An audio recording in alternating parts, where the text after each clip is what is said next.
Group 2 మెయిన్స్కి చదువుతున్న విద్యార్థులకి నేను నా జీవిత ప్రయాణంలో ప్రధానంగా గ్రూప్ 2 కోసం చదివేటప్పుడు ఎలాంటి ప్రిపరేషన్ చేయడం, ఎలాంటి స్మార్ట్ నోట్స్ రాసుకోవడం, ఏ విధంగా ప్రిపరేషన్ చేయడం వలన నేను ఒక గెజిటెడ్ క్యాడర్ సాధించగలిగానో ఈ వీడియోలో చెప్తాను. ఆ తప్పులు ఎట్టి పరిస్థితుల్లో చేయొద్దు. అసలు మనకి రిజల్ట్ ఇచ్చి సుమారుగా 15 రోజులు అయిపోతుంది. మరి ఎగ్జామ్ అయ్యి సుమారుగా మనం చూస్తే ఫిబ్రవరి 25, ఓకేనండి.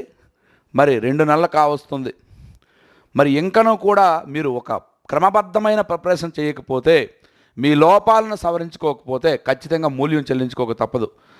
సార్, ఇది మీ జీవిత లక్ష్యం, అదృష్టం అంటారు కదా, అదృష్టం అంటే ఏమో కాదు. ఇలా వచ్చిన ఈ ఒక టైం, ఈ టైంలో ఈ సమయాన్ని మీరు ఖచ్చితంగా వినియోగించుకోవాలి. ఈ సమయాన్ని కానీ వృధా చేసుకున్నారా ఖచ్చితంగా మీరు మరొక దశాబ్దపు కాలం వెయిట్ చేయాల్సిన పరిస్థితి వస్తుంది. సో దయచేసి ఈ యొక్క వీడియో చివరి వరకు చూడండి. మనం ఎన్నో జబర్దస్త్ వీడియోలు, సాంగ్స్ అవి ఇవి కళ్ళు ఆర్పకుండా చూస్తాం. ఇది మన జీవితానికి సంబంధించిన విషయం. ఇది చాలా జాగ్రత్తగా వినండి.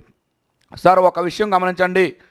కాంపిటీషన్ ఏమో 92,000 మంది, పోస్టులు ఏమో 906, అందులో 59%, రిజర్వేషన్ 41%. ఇంకా జెంట్స్కి వచ్చేసరికి ఉమెన్ రిజర్వేషన్ తీసిగా జోన్లోకి వచ్చేసరికి నువ్వు టాప్ 10లో ఉంటే నువ్వు అనుకున్న ఎంసీ, డిటి, సబ్ రిజిస్టర్ ఇటువంటివి వస్తాయి. టాప్ 20లో వస్తే ఏదో ఒక ఎగ్జిక్యూటివ్ వస్తుంది. టాప్ 50లో వస్తే నాన్ ఎగ్జిక్యూటివ్ వస్తుంది. జోన్లో సార్, అర్థమవుతుందా? ఎంత కాంపిటీషన్ నువ్వు ఉద్యోగం సాధించాలంటే ఒక్కసారి గమనించండి. ఏమండి, మీ 3 జిల్లాలో 4 జిల్లాలో పాత జిల్లాలు, ఈ 4 జిల్లాలలో 10 మంది నీకంటే ఎక్కువ ఉంటే నీ జీవితంలో నువ్వు అనుకున్న లక్ష్యానికి దూరం అవుతావు. మరి ఈ 10 మంది కంటే ముందుండాలి, ఫస్ట్ ర్యాంక్ సాధించాలి ఎలాగైనా. మరి ఎలా, ఏ విధంగా సాధించాలి? కాంపిటీషన్ ఏమో చూస్తే ఇంత ఎక్కువ ఉంది, ఉద్యోగాలేమో మనం అనుకున్న 906 కానీ మన జోన్కి వచ్చేసరికి ఒక 50 లోపే. జోన్కి వచ్చేసరికి మొత్తం ఉద్యోగాలు ఎన్ని ఉంటాయండి? ఒక 150-200 ఉద్యోగాలు. స్టేట్ క్యాడర్ తీసిస్తే 150-200 మధ్య వస్తాయి. అందులో రిజర్వేషన్ పోగా నీకు టాప్ 50లో ఉండాలి, లేదా టాప్ 10లో ఉంటే నువ్వు అనుకున్న లక్ష్యాన్ని సాధిస్తావు. మరి ఎలా సాధిస్తాం? ఒక్క విషయం గమనించండి. మరి సాధించగలమా లేదా? సార్, ఆ జిల్లాలో ఉన్నవాళ్ళే, మీలో ఉన్నవాళ్ళే, మీ వాళ్ళతో నువ్వు పోటీ పడతావు, అంతరిక్షంలోంచి రారు. కానీ టాప్ 10లో ఉండాలంటే ఖచ్చితంగా మిగిలిన వారికంటే నువ్వు విభిన్నంగా ఆలోచించాలి, విభిన్నమైన సమయాన్ని సద్వినియోగం చేసుకోవాలి, వాళ్ళకంటే నువ్వు ముందుగా ఉండాలి. ఆ ప్రిపరేషన్లో లోపాలన్నీ సవరించుకోవాలి, వాళ్ళందరికంటే భిన్నంగా నువ్వు ఉండాలి. అప్పుడు మాత్రమే నీకు ఆ ర్యాంక్ వస్తుంది. అది మాత్రం గమనించండి. సాధించలేకపోవడానికి ఏమీ లేదండి. అంతరిక్షంలో ఇల్లు కట్టుకుంటున్నాం. ఈరోజు మనం చూస్తే ఈరోజు ఒక ఛాయ్ వాలా ప్రధానమంత్రి అయ్యారు. మరి మహారాష్ట్ర ముఖ్యమంత్రి మొన్నటి వరకు కూడా ఒక రిక్షా వాలంట, ఒక ఆటో డ్రైవర్. సో సాధించకపోవడానికి ఏం లేదు. 4 పుస్తకాలు ఖచ్చితంగా చదివి, అర్థవంతంగా చదివి, ఖచ్చితంగా మీరు అనుకున్నట్టుగా ఒక ప్రాపర్ ప్లాన్గా వెళ్ళినట్టయితే ఖచ్చితంగా సాధించవచ్చు. మరి ఎలా? ఆ ప్రాపర్ ప్లాన్ ఏంటి? ఏ విధంగా చదవాలి? ఏ విధంగా చేయాలి? సార్, ప్రిపరేషన్లో సాధారణంగా చాలామంది చేస్తున్న తప్పులు ఏంటంటే, ముందు వాళ్ళు ఒక ఎజెండాను ఫాలో అవ్వరు, ఒక వే ఆఫ్ ప్రిపరేషన్ ఫాలో అవ్వరు. మార్కెట్లో ఎన్ని పుస్తకాలు వస్తాయని కొనేస్తుంటారు. ఆ కొనేసిన తర్వాత అవి ఎలా చదవాలో తెలియదు, ఒక ఆర్డర్ ఆఫ్ ప్రిఫరెన్స్ తెలియదు, ఒక పద్ధతిగా చదవరు. సో ఎప్పుడైనా ఈరోజు మనం గ్రూప్ 2 మెయిన్స్కి చదువుతున్నాం కనుక దీన్నే మాట్లాడుకుందాం. మెయిన్స్ అని వచ్చేసరికి మరి ఫస్ట్ ఆఫ్ ఆల్ నువ్వు చూడాల్సింది సిలబస్, కోర్ సిలబస్ ఏదైతే ఉందో. సార్, ఇది ఎవరు కూడా తెలియదు. కోర్ సిలబస్ అంటే సిలబస్లో పాయింట్ టు పాయింట్ కూడా మైండ్లో ఉండాలి. ఈరోజు నువ్వు న్యూస్ పేపర్ చదువుతున్నావు, కోర్ సిలబస్లో ఉన్న అంశాన్ని అప్డేట్ చేసుకోవాల్సిన అవసరం ఉంటుంది. సో కోర్ సిలబస్ చదవాలి. మరి అదేవిధంగా నెక్స్ట్ ప్రీవియస్ పేపర్స్. సార్, ఈ ప్రీవియస్ పేపర్స్ మనం చూస్తేనే అప్పుడు నీకు ఒక కూర్చుని ఎలా ఇస్తున్నాడు, ఎటువంటి టాపిక్స్ ఇస్తున్నాడు, ఏ టాపిక్స్ నుంచి ఎక్కువ ఇస్తున్నాడు, ఏ టాపిక్ కవర్ చేస్తే మనకి అసలు ఖచ్చితంగా లాస్ లేకుండా ఉంటుంది, దేనిపైన దృష్టి పెట్టాలి. రెండవది, ఆ కూర్చుని తయారు చేసే విధానం ఏంటో ముందు చూడాలి. సార్, ఇక్కడ ప్రీవియస్ పేపర్స్ అన్నాను, మీరేమి మోడల్ పేపర్లు కొనేకండి, బయట మార్కెట్లోకి వస్తాయని మోడల్ పేపర్ చెయ్యకూడదు అసలు. ఓకే, అవి లాస్ట్లో చేయాలి, ఇప్పుడు కాదు. ఒకసారి సిలబస్, ప్రీవియస్ పేపర్స్ ఖచ్చితంగా. తర్వాత బుక్స్ సెలక్షన్ చాలా ఇంపార్టెంట్. బుక్స్ సెలక్షన్, సార్ మీకు ఆల్రెడీ బుక్ సెలక్షన్ కోసం వీడియో చేశాను. సార్ మార్కెట్లో 100 పుస్తకాలు ఉంటాయి, ఒక పుస్తకాన్ని 10 సార్లు చదివితే మేలు తప్ప 10 పుస్తకాలను ఒకసారి చదివితే కాదు. ఇప్పుడు నేనేం చేస్తున్నాను, ఈ 10 పుస్తకాల్లో ఉన్న మ్యాటర్ని ఒకే పుస్తకంలోకి తీసుకొస్తున్నాను. నేను 10 పుస్తకాల్లో ఉన్న మ్యాటర్ని ఒకే పుస్తకంలోనికి. సో ఏ పుస్తకంలోనైనా సరే 90% అన్నీ ఒకలా ఉంటాయండి. ఆ 10% వాల్యూ యాడెడ్ అనేది ఇవ్వాలి. ఆ వాల్యూ యాడెడ్ నేనైతే నా మెంటర్షిప్లో ఉన్న వాళ్ళకి, ఆన్లైన్లో లైవ్లో ఉన్న వాళ్ళకి, ఆఫ్లైన్ కూడా అందిస్తున్నాను. ఈ 10% వాల్యూ యాడెడ్ నుంచి ఏమైనా బిట్స్ వస్తే మిగతా వాళ్ళకంటే అదనంగా వస్తుంది, అంతకుమించి ఇంకేం లేదు. ఎక్కడైనా సూర్యుడు తూర్పునే ఉదయిస్తాడు, అన్ని పుస్తకాల సమాచారం ఒకలా ఉంటుంది. కానీ పుస్తకం ఒక అర్థవంతంగా చదవడానికి అనుకూలంగా ఉండే విధంగా చూసుకోవాలి. సో వేస్ట్ మ్యాటర్ను తీసేయాలి. ఈరోజు భారత రాజ్యాంగం అనే బుక్ నేను రిలీజ్ చేశాను, 280 పేజీలు. అందరూ అనుకోవచ్చు ఇదేంటి సార్ మార్కెట్లో 500 పేజీలు ఒక్కొక్కరు ఉంటే నేను 280 పేజీలు అంటే, చూడండి ఒక పేజీలో పిల్లవాడికి ఈ బుక్ 200కి నేను ఇస్తున్నాను.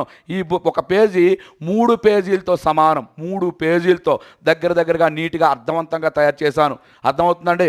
సో ఈ విధంగా మనం బుక్స్ సెలెక్షన్ చేసుకునేటప్పుడు చాలా చక్కగా చేసుకోవాలండి. ఓకే, సిలబస్, మరి previous paper books, next planning, ప్రణాళిక, చదవడానికి ఒక మంచి ప్లాన్ వేసుకోవాలి. మనందరికీ తెలుసు మన ప్లాన్ ఒక 3 నెలల వరకు పేపర్ మీద రాయడం, చింపడం, 4 గంటలు లెగాలంటే 8 వరకు లెగలేకపోవడం, ఇవన్నీ ఉంటాయి. ఎప్పుడు సరే ఇవన్నీ మనకి మారుతుంటే బలమైన కోరిక, నీ లోపల బలమైన కోరిక ఉండి ఈ ఉద్యోగం నీకు ఎలాగైనా సాధిస్తే నీ జీవితంలో నీ యొక్క జీవితానికి ఒక ఆశయం, ఈ జీవితానికి ఒక సంతృప్తి అనుకుంటే అప్పుడు నువ్వు లేపక్కర్లే, అలారం పెట్టక్కర్లే, ఆటోమేటిక్గా తెలివి వస్తుంది. సో ఈ ప్రణాళిక వేసుకునేటప్పుడు ఆచరణాత్మకంగా వేసుకోండి. ఎలా పడితే అలా వద్దు, మీకు అనుకూలంగా వేసుకోండి, ఆచరణాత్మకంగా వేసుకోండి. కొందరు చాలా ప్రీ ప్లాన్డ్గా వేసుకోరు. ఈ ప్లాన్ అనేది ఎలా ఉండాలంటే మంచి రెస్ట్ ఉండాలి.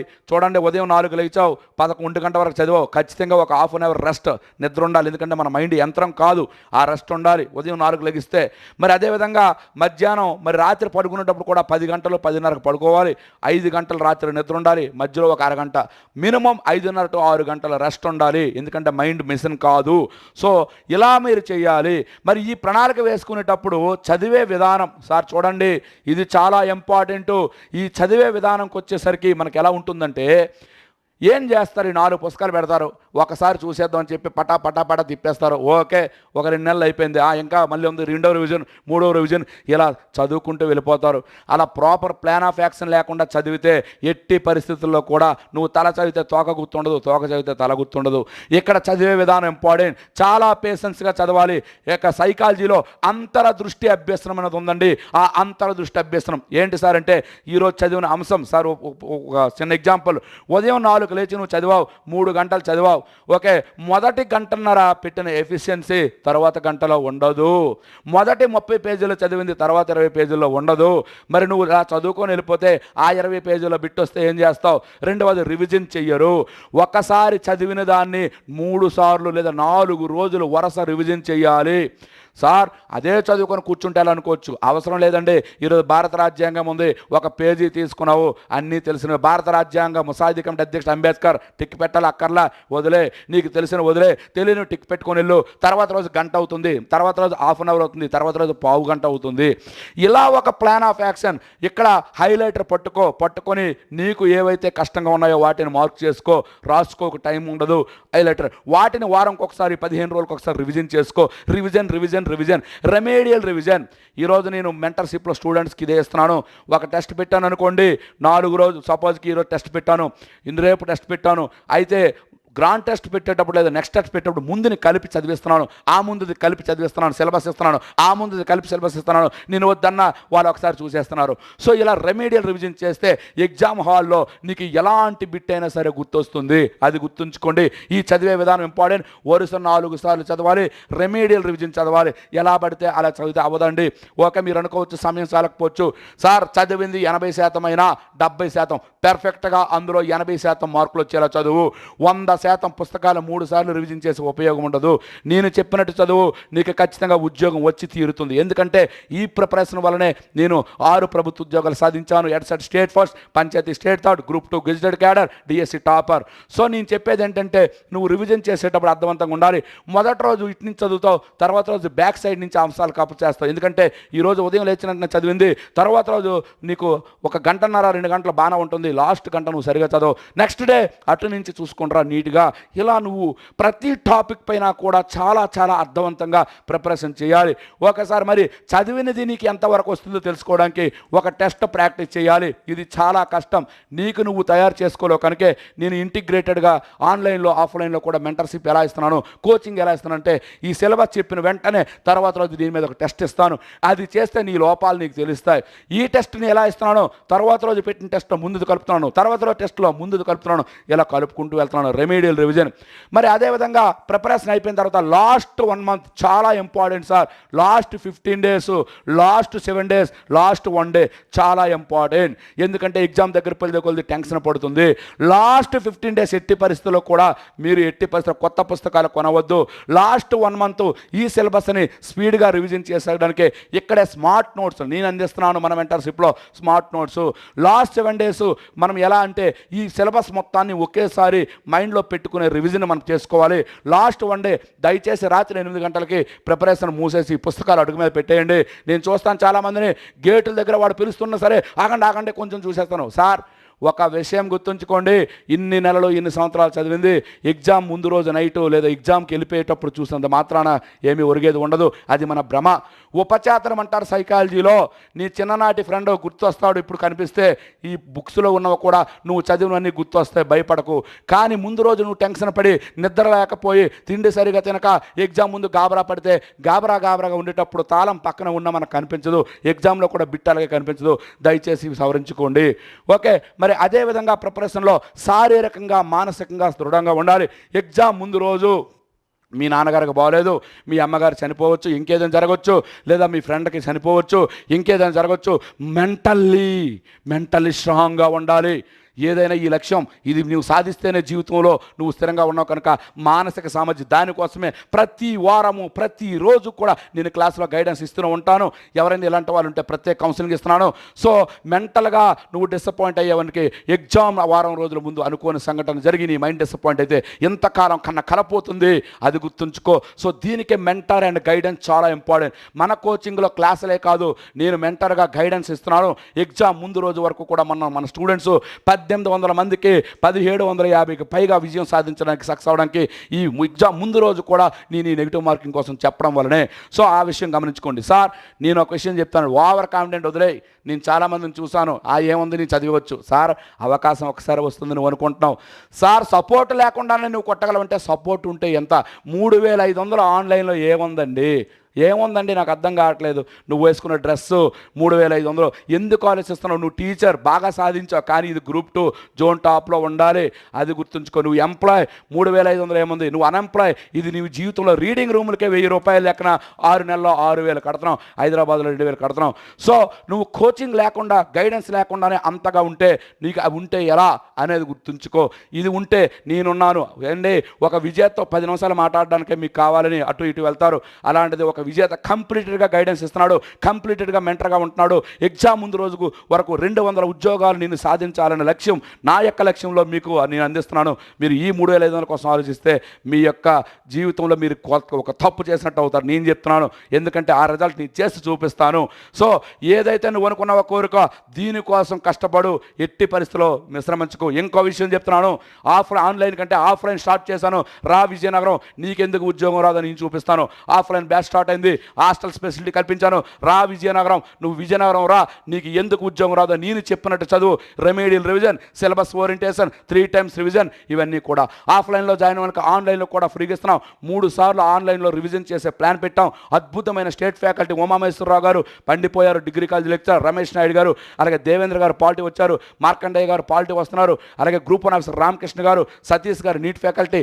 ఇలాంటి అద్భుతమైన ఫ్యాకల్టీని ఎక్కడ అందిస్తారు సార్? ఆల్రెడీ 100 మందితో బ్యాచ్ రన్ అవుతుంది ఆఫ్లైన్. ఓకే, రా విజయనగరం, నీకు ఎందుకు ఉద్యోగం రాదు నేను వాళ్ళకి చెప్తాను. సార్ ఒక్క విషయం, రాగా వచ్చిన మంచి అవకాశం, ఇలాంటి అవకాశాన్ని వృధా చేసుకుంటే ఇదే మన జీవితంలో చేసిన తప్పు అవుతుంది. సో ప్రాపర్ ప్లాన్గా చదవండి. అయితే గైడ్లైన్స్, మెంటర్షిప్, బుక్స్ సెలక్షన్ ఇవన్నీ లేకుండా నీకు ఎంత కాన్ఫిడెంట్ ఉంటే మరి నువ్వు పొరపాటున 1-2 మార్కుల్లో నువ్వు అనుకున్న ఎగ్జిక్యూటివ్ DT MC మిస్ అయితే నీ పరిస్థితి ఏంటి? అది మన మెంటర్షిప్ వల్ల అవి సక్సెస్ అయితే నీ జీవితంలో ఒక మంచి పని అవుతుంది. ఒక అర్థం చేసుకోండి, ఇలాంటి అవకాశం మళ్ళీ రాదు. కనుక నీకు నేను హామీ ఇస్తున్నాను, నువ్వు మెంటర్షిప్ తీసుకున్నా పర్వాలేదు, కానీ ఆఫ్లైన్ నేను రా, ఎందుకు నేనే ముందుంటాను, నేను ఇక్కడ ఉంటాను, కంప్లీట్గా లాంగ్ లీవ్ పెట్టి నీ కోసం ఉన్నాను. ఉదయం 9 నుంచి సాయంత్రం 6, మధ్యలో కూడా స్టడీ అవర్లు కూడా ఆ ఇన్స్టిట్యూట్లోనే 6 నుంచి 11, ఉదయం 6 నుంచి 8 స్టడీ అవర్స్ కూడా అవన్నీ ఇచ్చాను. చదువుకుంటారు, నేను వస్తాను, ఏ డౌట్స్ ఉన్నా క్లారిఫై చేసుకుందాం. ఎందుకంటే ఒక్క విషయం గమనించుకోండి, ఇది సార్ ఒక వ్యక్తికి ఒక అవకాశం, ఉద్యోగం అనేది ఎంతో నాకు తెలుసు. 4.5 సంవత్సరాలు వెయిట్ చేస్తే నేను ఒక గెజిటెడ్ క్యాడర్ అయ్యాను. 2013లో సమైక్యాంధ్ర ఉద్యమంలో నోటిఫికేషన్ లేవు, అయినా నేను వదలలేదు, అలా కంటిన్యూ చేసుకుని వచ్చాను. మరి ఇలాంటి మంచి సమయం వచ్చింది, మరో 3 నెలలు నీ చేతుల్లో ఉంది. ఈ 3 నెలలు నాకివ్వు, నీకు నేను ఉద్యోగం తెచ్చి పెడతాను. నేనేం చెప్తే అది చెయ్యి, నేను ఎలా చెప్తే అలా చదువు, నేను చెప్పిన విధంగా చదువు, ఎందుకు నీకు ఉద్యోగం రాదు నేను వస్తాను. అర్థమైందండి? సో దయచేసి మీరు పక్క కొందరు ఉంటారు, సార్ తెలుగు అకాడమీ బుక్ చదివిస్తే అయిపోతుంది సార్, 92,000 మంది తెలుగు అకాడమీ బుక్కులు ఈ మార్కెట్లో ఉన్న బుక్కులు చదివేస్తారు, అయిపోద్దా? ఒకసారి ఆలోచించండి. 92,000 మంది అదే టైం కదా, అదే 24/7 కదా, అదే బుక్స్ కదా, మరి అదే పేపర్ కదా, మరి అందరికీ వచ్చారు కదా, కొందరికి ఎందుకు వస్తాయి? మాలాంటి గైడెన్స్లు, నాలాంటి వాళ్ళు చాలామంది మంచి మెంటర్లు ఉన్నారు, వాళ్ళ దగ్గర ఉన్న వాళ్ళు కూడా వస్తాయి. కనుక మంచి మెంటర్గా, మంచి గైడెన్స్, మంచి కోచింగ్ తీసుకోండి. రెండోది, మన కోచింగ్లో చాలామంది అనుకున్నట్టు సమయం వేస్ట్ కాదు. ఎందుకు సార్, మీరు ఆన్లైన్లో చూడండి లేదా ఆఫ్లైన్లో చూడండి, బుక్స్ ఇస్తాం, 4 బుక్స్, క్లాసు ఎగ్జామ్, నోట్స్ అనేది ఉండదు. వాల్యూ యాడెడ్ కూడా DTP చేంజ్ ఇచ్చేస్తాం. సో నువ్వు ఏదైతే 5 గంటలు చదువుతావో, ఆ 5 గంటలు చదివింది గంటన్నర లోపు నీ మైండ్లోకి ఎక్కించే ప్లాన్ అనేది. సో టైం వేస్ట్ అవ్వదు. చాలామంది కోచింగ్ ఈ సమయంలో టైం వేస్ట్ అనుకుంటారు. నా వలన 3 రెట్లు నీకు ఉపయోగపడి తప్ప నష్టం ఉండదు. సార్ మీ వల్ల నష్టం వచ్చిందంటే నీ ఫీజు నేను రిఫండ్ చేస్తా. ఎంత ఛాలెంజింగ్ ఎవరు చేస్తారు సార్? ఈరోజు ఆఫ్లైన్లో 100 మందితో బ్యాచ్ పడింది, ఆన్లైన్లో 2,880 మంది అడ్మిషన్ నాకు అయ్యంటే ఎంత నమ్మి ఉంటారో చూడండి. సో అద్భుతంగా కోచింగ్ ఇస్తున్నాం. ఈ యొక్క అవకాశాన్ని దుర్వినియోగం చేసుకుంటే అది మీ యొక్క ఏదైతే ఉందో ఆ యొక్క ఆలోచన విధానాన్ని మార్చుకోండి. Thank you. ఎనీవే అందరూ కూడా ఖచ్చితంగా సక్సెస్ అవ్వాలని కోరుకుంటూ మీ ఆర్ఎస్ రెడ్డి సార్. ఇక ఆ ఎకానమీ ఎస్ఎన్టీ ఎలా చేయాలి, ఇవన్నీ కూడా ఎలా సిలబస్ ఏది ఉందో APST ఇవన్నీ కూడా నెక్స్ట్ డే నుంచి క్లాస్లో స్టార్ట్ చేద్దాం. Thank you sir.